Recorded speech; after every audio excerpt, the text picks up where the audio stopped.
What's going on, YouTube gamers? Bonfire here, and today I want to talk about some Fallout 4. Real quick though, I do want to address the gameplay and just say that there's no spoilers in there. It's just me running around, shooting some things, just so you guys can see what the game looks like and how it plays. So I have been playing Fallout 4 pretty much non-stop since I got home from work on Tuesday night. And I've noticed some big changes in this game that I really wanted to talk about and share some of my first impressions regarding these changes. So one of the first major changes I noticed in Fallout 4 from Fallout 3 is the combat. You can now aim down sights, you can sprint, and overall it just feels easier and more like a first-person shooter than it ever has before. But it still feels very stiff, and the VATS system is still a critical part of Fallout 4. Speaking of the VATS system also has some changes in Fallout 4 to now where it only slows down time instead of completely stopping time like it did in Fallout 3 and Fallout New Vegas. And this makes it to where you have to be quick on your decisions, you have to know what you want to do, and use it wisely. On top of all that, I feel like the enemies are smarter, they're faster, and a lot tougher as well. Overall, I like the changes to combat. It feels vastly better than it ever has in Fallout 3 and Fallout 4, and it makes those, what I think are tougher enemies, makes all of those encounters a lot more manageable. But like I said, those enemies are tougher, and I can't tell you guys how many times I've died already playing Fallout 4, and it feels like I've died more playing Fallout 4 now than I ever did in Fallout 3. Another change I noticed are the weapons. Now you can still get your typical weapons like your pistol. You can get, I'm sure out there's an assault rifle. I know I've found at least a sniper rifle, but the majority of the weapons are kind of just manufactured. They're handcrafted, and they don't look like your standard weapons like they did in Fallout 3 and Fallout New Vegas. I'm sure this is all due to the new crafting system that Fallout 4 has, but I'm not really feeling it. It's kind of weird. I just want some cool standard weapons like I was able to find in Fallout 3, and it could be that maybe I just haven't found them yet, maybe I haven't looked in the right places, because I have found some cool weapons, but they seem more focused on these crafted or manufactured weird type weapons than the standard weaponry. One other thing about weapons in Fallout 4 is that they've introduced some legendary weapons into this game, and it's similar to the very unique and rare weapons you would find in previous Fallout games that are named. But in this one, they actually carry special attributes. They have a little star next to them in the menu, and it seems that you get them from taking down boss type characters and occasionally across certain traders in the Wasteland. Now this, I feel like, in a way, kind of makes up for those weird type weapons that I'm currently finding in Fallout 4, those unconventional weapons, because they're cool, they're nice to find, it gives you a reward for taking down a really tough enemy, and it just feels like a reward even if you find one, and you definitely want to keep your eye out for them because they're cool to have, and I want to start collecting them. Now, I had previously mentioned crafting, and crafting is a huge addition to Fallout 4.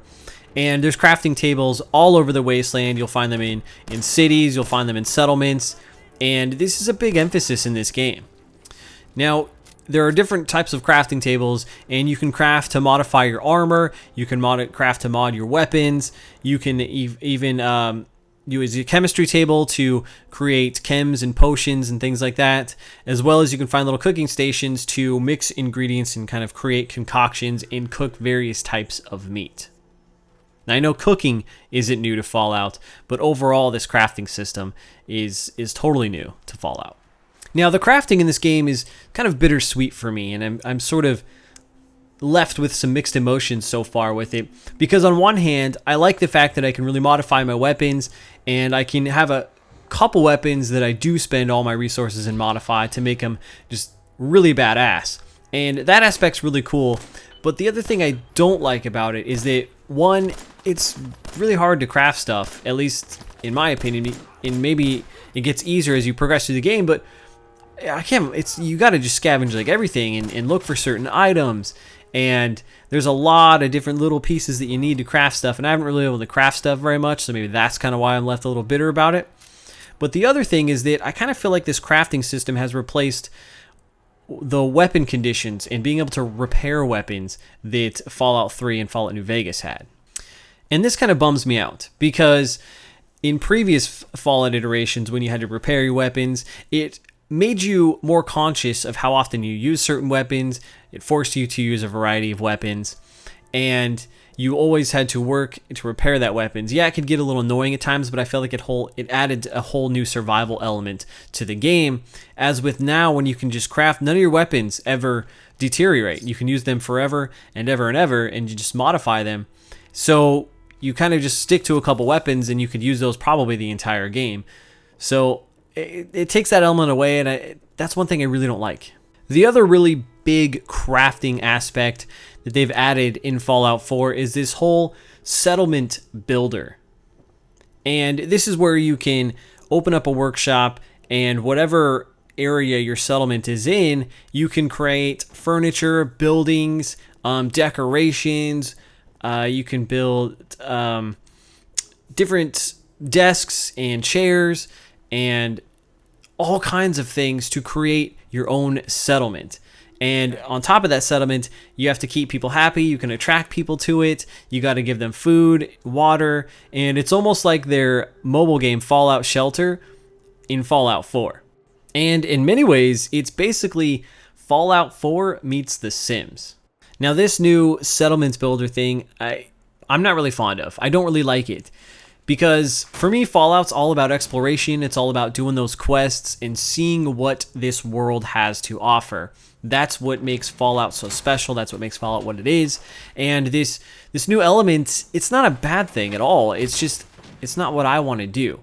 Now, the nice thing is, it's so far, the game doesn't really force you to do it. It seems very optional. I'm sure the game rewards you generously if you do it and keep it up, but it doesn't seem like you have to do it, which I can appreciate. However, once you figure out how to do it, because, well, the game does a very poor job of explaining it to you, and you kind of have to work your way through it.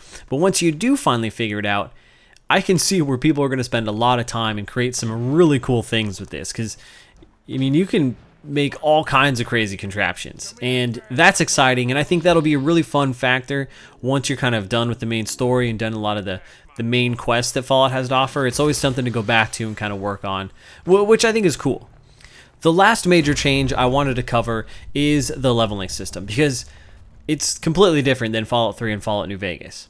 In Fallout 3 and Fallout New Vegas, you chose your special attributes in the beginning. You had to live with those decisions for the rest of the game, and you would level up different attributes of your character each time after you spending some skill points, whether it be in energy weapons, whether it be in explosives, small weapons, barter, etc., whatever, and then you could choose a perk on each level.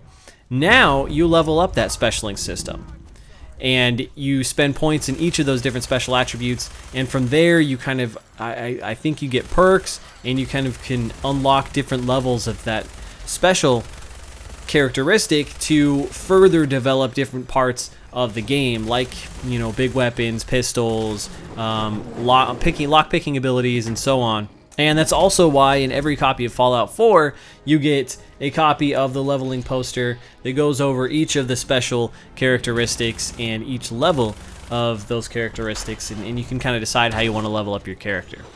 Now, this is an aspect of the game that I don't really like, because I liked it in Fallout 3 and Fallout New Vegas, to where you did choose those special attributes at the beginning of the game, and you had to live with those consequences. It was consequential of the decisions. Now, you could increase those attributes by finding bobbleheads. Those are few and far between. You can only level up them so much, and it kind of added a survival aspect to the game.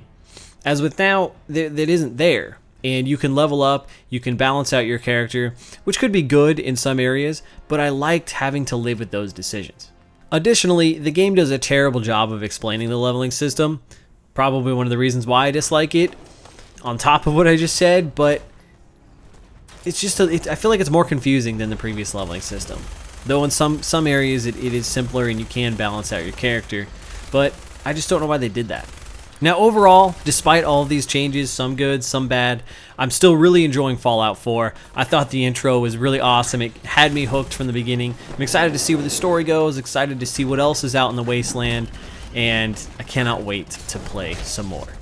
So let me know what you guys think about Fallout 4 and some of my thoughts and these major changes down in the comments below. I hope you guys enjoyed this video.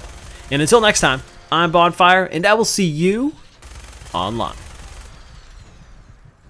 Hey guys, don't forget about Facebook, Twitch, and Twitter, and hit that button down below.